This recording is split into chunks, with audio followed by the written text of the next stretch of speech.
হ্যাঁ ঠিক আছে। স্যার, আপনার পার্সেল। কি মিষ্টি দেখতে মেয়েটা, যেন সাক্ষাৎ মা লক্ষ্মী। ও যদি আমার ঘরের বৌমা হতো তাহলে ঘরটা আলো হয়ে উঠত। স্যার, আপনার অর্ডার। হ্যাঁ হ্যাঁ মা, দাও। বলছি, তুমি কি আমার ছেলের বউ হবে? কি? না, বলছিলাম কি কত টাকা হয়েছে। এখনই কি বলতে কি বলে ফেলছিলাম। ও আচ্ছা, আপনার 540 টাকা হয়েছে।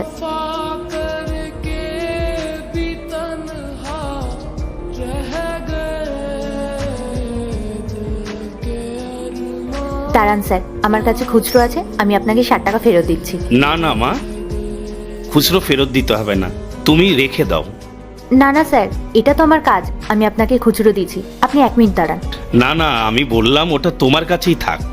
তুমি তো আমার মেয়ের মতো, তুমি মিষ্টি খেয়ে নিও। ধন্যবাদ আঙ্কেল, আমি আসছি।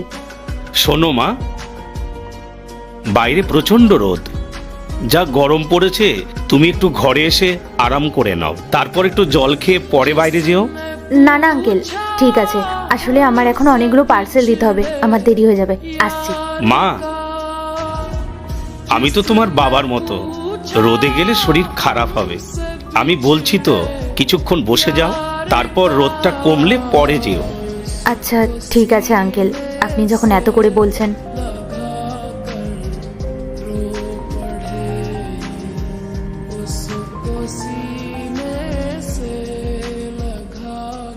এসো, সোফায় একটু বসো, বসে একটু বিশ্রাম নাও। ফ্যানটা চালিয়ে দিচ্ছি আর তোমার জন্য কিছু ঠান্ডা নিয়ে আসছি, তুমি একটু বসে আরাম করো।